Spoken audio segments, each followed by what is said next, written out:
Salut les amis, c'est LOLPikios. On se retrouve pour une nouvelle vidéo les gars, une vidéo où je vais juger pour moi les 15 meilleures équipes d'Europe, d'Europe quoi tout simplement en 2020 les gars. Donc c'est parti, sans plus tarder on va commencer avec le 15e et moi en numéro 15 je vois Valence.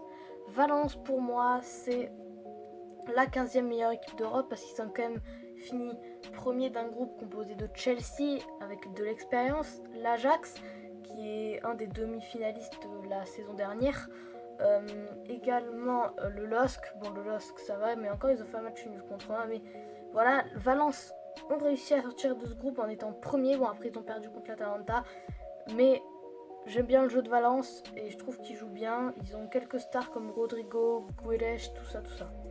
Ensuite les gars, 14e, je mets Chelsea. 14e, je mets Chelsea pourquoi et pas Valence? Parce que Valence fait une saison très compliquée en Liga, alors que Chelsea, en Première Ligue, ils sont pour l'instant 4e. Et quand on sait que la Première Ligue est un championnat ultra relevé, on ne peut que dire du bien de Chelsea, parce que franchement, finir dans les 4 premiers quand tu es en Première Ligue, c'est très fort. Quand t'es pas surtout Liverpool ou Manchester City. Ensuite les gars, 13e, je mets la Lazio. Pourquoi la Lazio alors qu'ils ont fini 3e de leur groupe de Ligue Europa, alors qu'ils étaient derrière Cluj et le Celtic Glasgow? Tout simplement parce qu'ils sont seulement à 1 point de la Juventus et c'est la seconde meilleure attaque d'Italie derrière l'Atalanta. Mais vraiment, superbe équipe et moi j'apprécie leur jeu et ce serait injuste que la Serie A ne reprenne pas et du coup qu'ils finissent deuxième parce qu'ils sont seulement à 1 point de la Juventus. Ensuite les gars, 13e, je mets la Lazio, non, maintenant on est au 12e. 12e les gars, je mets l'Atalanta Bergame. Voilà, une autre équipe italienne. Je les mets à cette place là parce que quand même ils sont en quart de finale de Ligue des Champions. 4e de la Serie A. Meilleure attaque du championnat italien. Non franchement, superbe équipe de l'Atalanta qui se débrouille hyper bien au niveau de tous les compartiments du jeu, même en défense, ça charbonne dur. Et l'entraîneur Gianpiero Gasperini est très très bon et a su reconvertir l'Atalanta en une équipe qui joue le maintien, en une équipe qui est en quart de finale de Ligue des Champions et qui joue à chaque année maintenant, qui vont jouer je pense chaque année maintenant la qualif en Ligue des Champions si Gasperini reste. Du coup voilà, 11e les gars, je mets l'Inter. Je mets l'Inter parce qu'ils sont 3e de Serie A mais ils sont très très bons. En plus regardez, j'ai le maillot de l'Inter. Je mets l'Inter parce que c'est une superbe équipe. Vraiment, quand on les voit jouer, ils ont un super jeu. Ils sont toujours en course en Ligue Europa même s'ils se sont fait éliminer par Dortmund et le Barça en Ligue Europa et du coup ils ont fini 3e. L'Inter est une superbe équipe je trouve.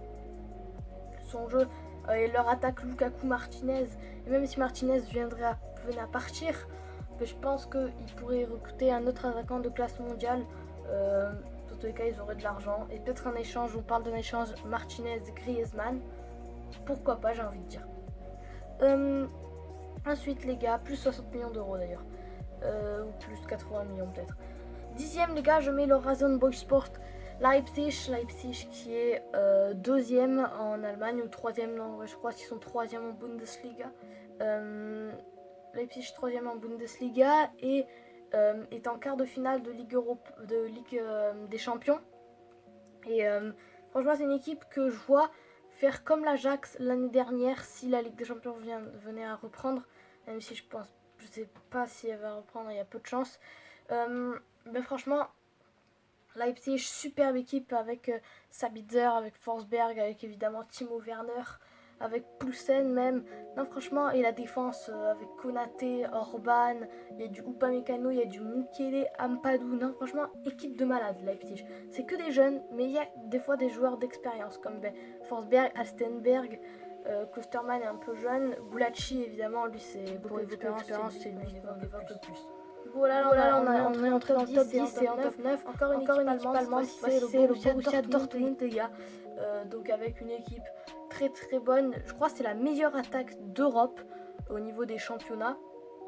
Même s'ils sont fait éliminer par le Paris Saint-Germain, je les vois 9e parce que voilà, ils ont été très très bons et je pense que c'est pas mérité, parce qu'on peut pas dire qu'une équipe ne mérite pas d'avoir gagné un match. Mais sur le jeu, ils ont dominé le Paris Saint-Germain. Au match aller, ils méritaient de gagner 3-0. C'est juste sur une erreur de Zagadou que Mbappé a pu passer. Mais après le match à huis clos, ça les a déstabilisés. Du coup, Paris s'est qualifié, mais pour moi, c'est un peu un clutch que Paris se qualifie. Mais voilà, Dortmund toujours là, équipe ultra offensive qui met une grosse intensité de jeu. Et du coup, c'est ultra dur de jouer contre elle. Et c'est pour ça que je mets Dortmund à la 9ème place. Ensuite, les gars, top 8, je mets le Paris Saint-Germain, l'équipe qui a éliminé Dortmund. Je mets le Paris Saint-Germain parce que voilà, je pense que j'étais obligée de les mettre au moins dans le top 8 parce que ils ont quand même atteint l'écart et depuis le temps qu'ils veulent les atteindre, voilà, j'étais obligée de le mettre dans le top 8, mais par contre je les mets dernier du top 8, je les mets 8ème quoi. Je les mets 8ème parce que bon en championnat c'est un peu facile pour Paris, ça dégomme tout, mais bon en même temps frère, ils ont le plus gros transfert le plus gros transfert de l'histoire du football, qu'est-ce que tu veux de plus? Désolé pour HF, mais ils ont le plus gros transfert du football, Neymar, 222 millions d'euros. Non, trop grosse équipe pour Paris en Ligue 1. J'aimerais bien voir Paris en Première Ligue parce que je sais même pas s'ils se qualifieraient pour une Coupe d'Europe. Donc voilà, en Ligue des Champions, après, ça fait pas trop le taf. Bon, ça s'est qualifié, mais vraiment à l'arrache. Et du coup, je sais pas ce qu'ils vont faire en quart de finale. Bon, si évidemment la Ligue des Champions, on connaît. Les gars, maintenant 7ème, je mets la Juve. Bon, c'est un peu surprenant de voir la Juve 7ème, mais parce que s'il faut, ils vont se faire éliminer par l'OL. En Italie, ils sont seulement à un point de plus que la Lazio, alors que leur effectif, frère, l'effectif de la Juve, quand t'as Ronaldo, Dybala, Szczęsny, Chiellini, Bonucci, De Ligt, non, franchement, Alexandro avec des Matuidi, non, les gars, ils ont une trop grosse équipe, la Juve, pour finir, pour se faire éliminer en quart, depuis que la Juve a été en finale de Ligue des Champions en 2015 face au Barça, ils ne font plus rien en Ligue des Champions. Et c'est vrai, ils font plus rien, ils sont toujours éliminés en quart ou un truc comme ça. Non, franchement, la Juve, ils me déçoivent un peu. S'ils ont été en finale une fois là face au Real, et après ils se sont fait battre par le Real Madrid 4-1, donc c'était une énorme humiliation. Du coup, la Juve, non, je pense que voilà. En tout cas en 2020, peut-être que la saison 2020-2021, peut-être qu'ils vont s'améliorer, mais en tout cas là maintenant, je les mets 7ème. Pour moi, c'est la 7ème meilleure équipe du monde. 6ème, les gars, je mets l'Atlético Madrid. Je mets l'Atlético Madrid plus haut que la Juventus parce que les gars, ils ont fait tomber le champion d'Europe, Liverpool. Et là, après l'Atlético en Liga, s'ils auraient été bien en Liga, je les aurais placés peut-être 2 places plus haut. Mais malheureusement, en Liga, ils sont 6ème. Et du coup, c'est pour ça que je les mets là. Voilà, ils sont 6ème en Liga, compliqué. Ils ont tout misé sur la Ligue des Champions. Mais en même temps, c'est compliqué de tenir avec une intensité comme ça pendant 38 journées. C'est très très dur. Et c'est normal que l'Atlético cède à un moment. Et par contre, en Ligue des Champions, sur une double confrontation, ils mettent tout ce qu'ils ont d'un coup. Et du coup, c'est pour ça que c'est passé face à Liverpool. La grinta pure, c'est l'Atlético. Voilà. Les gars, 5ème, on rentre dans le top 5. Je mets le Real Madrid. Oui, le Real Madrid. Parce que, voilà, le Real, c'est. Il y a un an, on pensait qu'on était sur une fin de cycle du côté du Real Madrid. Et je suis le mieux placé pour le savoir parce que je suis supporter madrilène. Mais au final, moi je suis optimiste. Et je pense que si dans 1 ou 2 ans on arrive à avoir Haaland et Kylian Mbappé, je pense que ça peut passer. Mais par contre, bon, ou Hazard il revient au niveau ou tu le vends. Normalement, faut pas faire de cadeaux. Vinicius, il est plus fort que Hazard. Choupo-Moting a mis plus de buts que Hazard, mais c'est incroyable ça. Il a mis que 1 but dans toute la saison et c'est face à un promu Grenade. Mais arrête, frère. En plus, ils en ont mis 4 dans ce match du Real Madrid. Si je me souviens bien, il y avait eu 4-2. Et c'était un lob, nul. Ouais, voilà, un lob quoi. Et après, il a rien fait de la saison, frère. Il se blesse. Après, dès qu'il joue, le Real, ils font 2-2 contre le Celta Vigo. Après, il se reblesse, frère. Il casse les couilles à un moment, Hazard. Du coup, voilà. Le Barça, je les mets à la 4ème place. Parce que voilà, je les mets un peu plus haut que le Real. Parce que peut-être qu'ils vont passer contre le Napoli. Parce qu'ils sont dans une meilleure posture que que le Real Madrid, parce que le Real Madrid a perdu à la maison 2-1, donc ça va être très très compliqué. Il faut remporter 2-0 leur match là-bas à City, donc ça va être très très compliqué.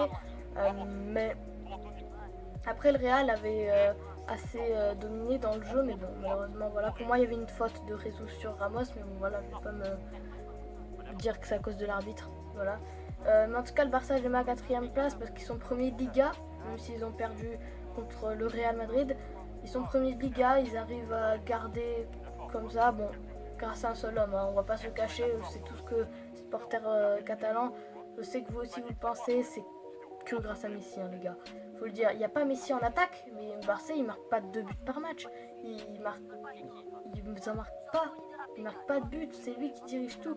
Et je vous jure que le jour où il y aura plus Messi et qu'il y aura pas un mec comme ça pour diriger le jeu, pour faire comme Messi, quoi, et c'est compliqué de faire comme Messi, et ben je vous dis que le Barça, ça coulera, hein, je vous le dis, moi. Et du coup, voilà, c'est pour ça que je l'ai mis à 4ème place. Sur le podium, les gars, Manchester City 3ème. Voilà, ils ont une attaque de feu. Pourtant, ils sont pas premiers en première ligue. Ils ont bon, ils vont passer, je pense, face au Real. Évidemment, si la Ligue des Champions reprend, bon voilà. Ils vont passer face au Real. Bon, ils sont 2ème en première ligue, mais je les mets là parce qu'ils ont un effectif de malade et ils ont des ambitions. Et c'est ça le plus important. Bah, frère, j'ai l'impression que Paris, tu vois, ils ont pas d'ambition. Ils ont l'ambition d'aller en quart de finale, d'aller en demi. Sauf que, on dirait ils sont pas motivés. Alors que City, ils sont motivés. Le 5-3, là, enfin, il y a eu 4-3, mais il y a eu un but refusé, le but du 5-3 pour la qualif face à Tottenham. C'était un match fou. Et là, tu le vois qu'il y a de la grinta, il y a de l'ambition, il y a de la motivation.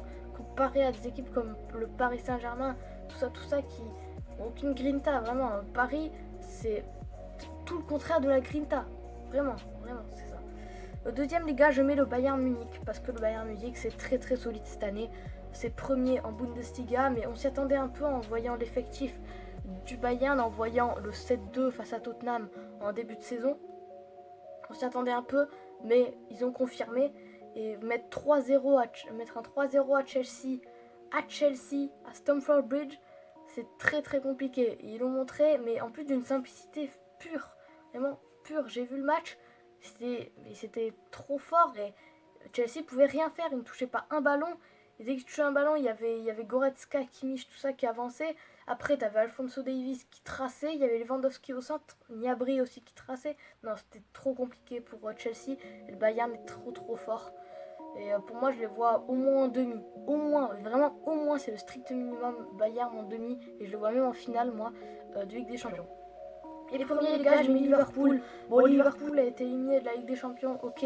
Mais Liverpool écrase tout en Angleterre. Même s'ils ont fait battre 3-0 par Watford, Liverpool, ils sont trop forts. Liverpool, ils sont très très bons.